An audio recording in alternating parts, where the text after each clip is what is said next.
Salam. Müəssisə resurslarının planlaşdırılması sistemi, proqram təminatının istifadə qaydalarının izahına həsr edilən növbəti dərsimizdir. Mövzumuz insan resursları və əmək haqqı bölməsindən olan şəxsi kartlardır. Şəxsi kartlar müəssisənin işçi heyətinin bütün məlumatlarını özündə saxlayır. Ekranın sol tərəfində müəssisənin strukturu yerləşdirilir. Onun vasitəsilə şöbələr üzrə işçilərin yerləşmələrini görə bilərik. Seçilmiş şöbəyə uyğun, onun tərkibində olan işçilər ekrana çıxacaqdır. Yuxarıda gördüyümüz bölmələr müvafiq olaraq işarələndikdə, cari işçilər, işdən çıxanlar və əgər arxiv şəxsi kartlar vardırsa, onlar ekrana çıxacaqdır. Açıq və bütün bölmələr üzrə də bu əməliyyatı yerinə yetirmək mümkündür.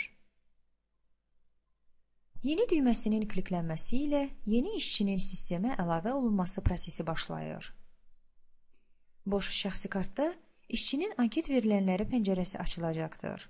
Gəlin izahatı hazır şəxsi kart üzərində davam etdirək. Şəxsi kartların doldurulması zamanı vacib olan bölmələrlə rastlaşırıq ki, onlar doldurulmadığı təqdirdə proqram xəbərdarlıq edəcəkdir. Diqqət yetirməli olduğumuz bölmələrdən biri sosial sığorta nömrəsidir. Çünki buraya yazılan məlumat B3 hesabatında istifadə olunur. Digər doldurulması vacib olan bölmə şəxsin vətəndaşlığıdır. Buradakı informasiya muzlu işlə əlaqədar vergi bəyannaməsində istifadə olunur. Şəxsi kartın bütün rekvizitləri bölmələr üzrə qruplaşdırılır və onlara giriş bölmələrin adı üzərində mausun düyməsini sıxmaqla həyata keçirilir. Gəlin, əmək bölməsinin doldurulması qaydaları ilə tanış olaq. İşə qəbul alt bəndi qulluğa qəbul test imtahanları vasitəsilə keçirilibsə doldurulur. Əlavə et alt bəndi işçinin işə qəbul olma vaxtının qeydiyyatı üçündür. Buradakı bölmələrin doldurulması vacibdir. Əmək müqaviləsi alt bəndində əsas sahə əmək müqaviləsinin növüdür. Bu, işçinin işlədiyi müəssisədə hansı statusa malik olduğunu göstərir. Əmək fəaliyyəti alt bəndində işçinin hansı şöbədə tutduğu vəzifədən onun stavkasına qədər əmək fəaliyyəti qeyd olunur. Burada işçinin cari iş yerini və digər iş yerini qeyd etmək mümkündür. Cari iş yeri üçün vacib olan bölmələr müəssisənin strukturundan şöbənin seçilməsi, təsnifatı, vəzifəsi və stavkadır. Əgər ştat cədvəlində seçdiyimiz vəzifəyə uyğun vakant yeri yoxdursa, sistem xəbərdarlıq edəcəkdir və işçini qeydiyyatdan keçirməyəcəkdir. İş məlumatı alt bəndi bölməsində doldurulması vacib olan sahələr iş vaxtı və iş vaxtının miqdarıdır. Çünki onların səhv doldurulması əmək haqqının səhv hesablanmasına səbəb ola bilər. Staj alt bəndində işçinin istənilən vəzifədə işləyən zaman hansı növ stajın və ya hansı əmsalla hesablanması haqqında məlumat əks olunur. Əmək haqqı alt bəndində isə işçinin əmək haqqı informasiyası yerləşdirilib.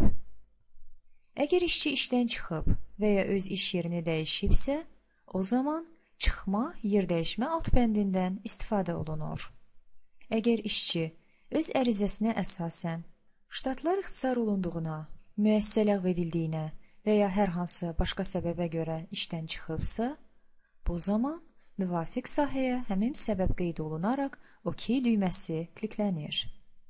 Struktur bölmənin dəyişdirilməsi, aşağı vəzifəyə keçirilmə və ya vəzifədə irəli çəkilmə qeyd edilərsə, sistem işdən tam azad olma kimi yox, cari müəssisədə ya vəzifəsini, ya da işlədiyi şöbəni dəyişmək kimi başa düşür.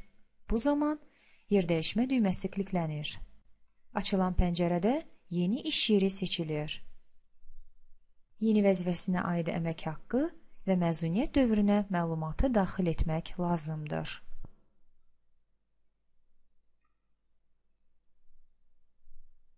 İşçi işə qəbul olunanda onun məzuniyyət dövrü və məzuniyyət günlərinin sayı haqqında məlumatlar daxil olunmalıdır. Bu, məzuniyyət kartının yazılmasında istifadə olunan informasiyadır. Əlaqələr arxiv bölməsi işçinin əlaqə vasitələrini daxil etmək və əgər o tutduğu vəzifədən azad olunubsa və onun şəxsi kartını arxivə daxil etmək lazımdırsa, istifadə olunur. Buradakı mail ünvanı bildiriş modulunda istifadə olunur. Həmin bölməyə müvafiq informasiya yazılmadıqda, inzibatçı işçiyə heç bir xəbərdarlıq göndərə bilməyəcəkdir. Bildiriş modulu haqqında isə inzibatçılıqda məlumat verilmişdir.